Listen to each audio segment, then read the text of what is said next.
সবাইকে নিয়ে নবীজি শান্তি প্রতিষ্ঠার জন্য মানুষের দ্বারে দ্বারে যাচ্ছেন, মানুষের ঘরে ঘরে যাচ্ছেন। এমন ইতিহাস করে দেখেন, নবীজি 17 বছর থেকে 40 বছর পর্যন্ত প্রত্যেকটা মানুষের দ্বারে দ্বারে গিয়ে ন্যায় নীতির বাক্যই বলেছিলেন, খারাপ কাজ থেকে দূরে আসার কথাই বলেছিলেন। কিন্তু বলেন দেখি একটা মানুষ ফেরত এসেছিল? আসতে বললেন কেন? জোরে বলেন। পিছনের ভাইরা বলেন ফেরত এসেছিল? আল্লাহ নবী সাল্লাল্লাহু আলাইহি সাল্লাম 25 বছর বয়সে, 24 বছর বয়সে তিনি খাদিজা রাদিয়াল্লাহু তাআলা আনহার বাড়িতে কাফেলা নিয়ে গেলেন। 25 বছর বয়সে বিয়ে করলেন। এভাবে ধারাবাহিকভাবে নবীজি যখন ভালো ভালো কাজগুলি করতেছিলেন, লোকজন নবীকে আমিন আস-সাদিক উপাধি দিল, নবীকে খুব ভালোবাসা দিল। এত ভালোবাসা পৃথিবীর ইতিহাসে বিরল। মক্কার মধ্যে এরকম বালককে আর কেউ কখনো ভালোবাসেনি। বলে সুবহানাল্লাহ। আগে বলেছি, সংক্ষিপ্ত আকারে আপনাদেরকে বলতেছি, নবীজি মক্কার অদূরে হেরা পর্বত যারা উমরা করেছেন, হজ করেছেন, তারা গিয়েছেন হেরা পর্বতে। নবীজি সাল্লাল্লাহু আলাইহি ওয়াসাল্লাম হেরা পর্বতে গিয়ে বসে বসে চিন্তা করতেন সমাজটাকে নিয়ে। ধরে বলেন সুবহানাল্লাহ। এখান থেকে একটা শিক্ষা, প্রত্যেকটা জায়গা থেকে একটা করে শিক্ষা নেওয়া হয়। এখান থেকে একটা শিক্ষা আল্লাহ তাআলা বোঝাতে চাইলেন, যারা সমাজ নিয়ে ভাবনা চিন্তা করে, যারা সমাজ নিয়ে চিন্তা ভাবনা করবে, যারা সমাজ নিয়ে ভাবনা চিন্তা তাদের কাছে পূর্বাক ভাবে আল্লাহ তাআলা নেতৃত্বে তাদেরকে, সে ভালো হোক কিংবা, সবাই বুঝতেছেন, ভালো হোক কিংবা আপনার মতো ভালো মানুষ যদি ভালো কাজ না করে, খারাপ মানুষ আপনার মুখ চিরে আপনার হালাল টাকাকে অন্য তারা হারাম কাজে ব্যয় করবে। এটাই বাস্তবতা। আপনি খালি বলবেন যে আমরা নামাজ রোজা হজ যাকাত নিয়ে আছি, শেষ। তাই তো আল্লাহ তাআলার আয়াত, এজন্য আল্লাহ তাআলা আয়াত দিয়েছেন, ওয়া মাইয়াবতাগি গায়রাল ইসলামি দীনান ফালা ইউকবালা মিনহু ওয়া হুয়া ফিল আখিরাতি মিনাল খাসিরিন। এমনি আল্লাহ তাআলা আয়াত দেন, আল্লাহ রাব্বুল আলামিন বিশ্বকে বুঝায় দিলেন, ওয়া মাইয়াবতাগি গায়রাল ইসলামি দীনান ফালা ইউকবালা মিনহু। আমি আল্লাহ বলছি, ইসলাম বাদ দিয়ে, কোরআন বাদ দিয়ে, নবীর সুন্নাত তরিকা বাদ দিয়ে যারা যেটা তালাশ করবে, আল্লাহ বলছে, আমি আল্লাহ রাব্বুল আলামিন বললাম সেগুলো বাতিল, পরিত্যক্ত, সেগুলো কোনো গ্রহণ করা হবে না। আলাইকুবালা আল্লাহ তাআলা বলছেন বোঝার সিগা, তদানীন্তন সময় নবী বাদ দিয়ে যারা কাজ করেছে তাদেরও কিছু গ্রহণ করা হয় নাই। এখন পর্যন্ত যত মানুষ নামাজ রোজা হজ যাকাত যা কিছু করুক না কেন, নবীর আদর্শে সমাজ প্রতিষ্ঠার কাজ যদি না করে, আল্লাহ নবী সাল্লাল্লাহু আলাইহি ওয়াসাল্লামের কথা না, আল্লাহ তাআলা ডাইরেক্ট বলছেন নবীজি ওয়া হুয়া ফিল আখিরাতি মিনাল খাসিরিন। আবু জাহেল, আবু লাহাব, আল্লাহ নবী সাল্লাল্লাহু আলাইহি ওয়াসাল্লামকে আল্লাহ বুঝায় দিলেন, ফেরাউন যে জাহান্নামে নামাজ রোজা হজ যাকাত আদায়কারী, ওই একই কাতারে আমি আল্লাহ তাআলা তাদেরকে ধ্বংস করে দেব। আয়াত কি বুঝে আসছে? সম্মানিত ভাইরা, সূরা আলে ইমরানের শব্দ সেবন করেন আল্লাহ রাব্বুল আলামিন সুন্দর করে কোরআনের মধ্যে আরো সুন্দর করে অনেক জায়গায় বর্ণনা করেছে। মুসলমান ভাইরা আমার গভীর মনোযোগ দেন। আল্লাহ নবী সমাজ নিয়ে ভাবনা চিন্তা করলেন। মজার একটা তথ্য দিই, হেরা পর্বতের মধ্যে যে গুহা ছিল, এই গুহার ভিতরে যারা গেছেন, এখানে জানেওয়ালা কে কে আছেন একটু হাত তুলবেন। গেছেন হেরা গুহায়? আল্লাহু আকবার। কেউ যায়নি? একটু যারা গেছেন একটু কষ্ট করে হাত তুলেন না। সপ্তাহের জন্য বলতেছি, হেরা গুহায় গেছিলেন না?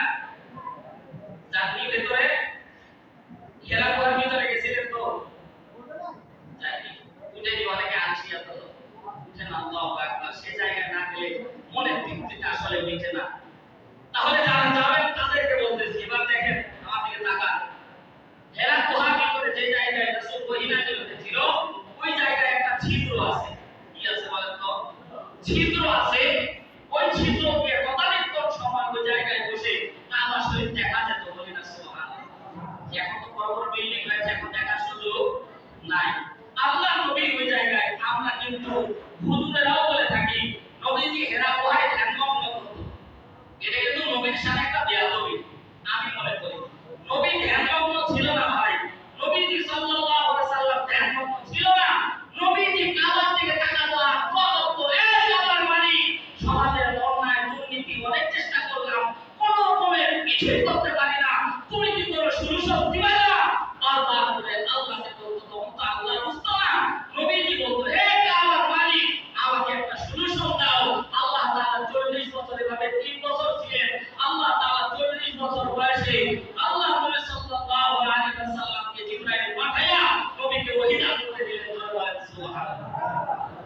জিবরাইল আসলেন, আসার পর নবীজিকে বললেন ইকরা, পড়েন। আপনারা জানেন কি বললো? ইকরা, আপনি পড়েন। প্রথম শব্দ বুখারীর হাদিসে এসেছে, ইকরা শব্দ প্রথম তিনবার বলেছেন জিবরাইল। বলার পরে লম্বা হাদিস, আল্লাহ নবী বলছেন আরবি কারি, আমি পড়তে জানি না, আমি উম্মি মানুষ, আমি লেখাপড়া জানি না। আল্লাহ নবীকে একবার জড়ায় হলো, ছেড়ে দিল, আবার জড়ায় হলো, ছেড়ে দিল, আবার জড়ায় হলো, ছেড়ে দিল। এখানে তাফসীরে কাশফের ভিতরে যে তাফসীরটা বর্ণিত হয়েছে, ইকরা বিসমি রাব্বিকাল্লাযী খলাক, এই আয়াতে আমার কাছে এতই ভালো লেগেছে।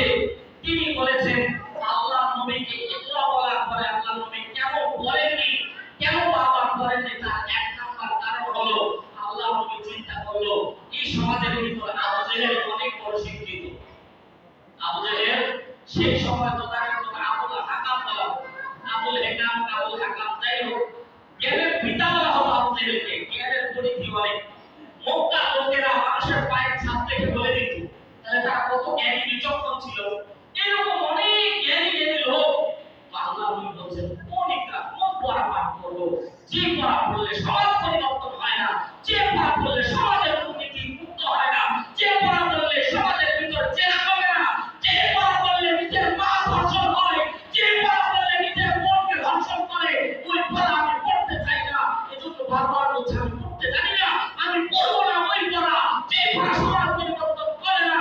আল্লাহ নবীকে জড়ায়া ধরে যখন বলেছিলেন ইকরা বিসমি রাব্বিকাল্লাযী খলাক, রবের নামের পড়া পড়ে সমাজ পরিবর্তন হবে হবে ইনশাআল্লাহ। তখন নবীজি বলেছেন, এর আগে পড়েননি।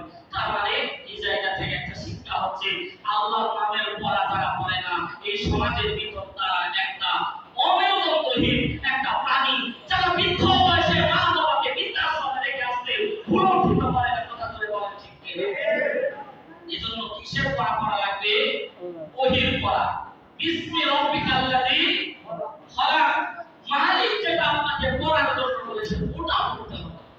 ওটা না পড়লে আপনার মুক্তি, কথা বলে না, মুক্তি।